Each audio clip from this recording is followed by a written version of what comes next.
জেনে বুঝে যে ব্যক্তি সত্য প্রত্যাখ্যান করে তার নসিব আল্লাহ তাআলা হেদায়েত রাখেন না।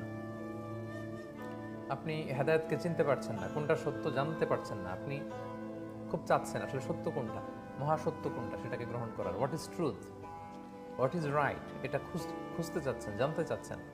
আপনার পক্ষে সত্য খুঁজে পাওয়া সম্ভব, আপনার পক্ষে হেদায়েতের দেখা পাওয়া সম্ভব, আপনার গাইডেড হওয়া সম্ভব, কিন্তু আপনি জানেন যেটা সত্য, কিন্তু প্ল্যান করেছেন আপনি মানবেন না, আপনার পক্ষে হেদায়েত পাওয়া সম্ভব নয়। এটাই হচ্ছে কোরআনের দৃষ্টিভঙ্গি।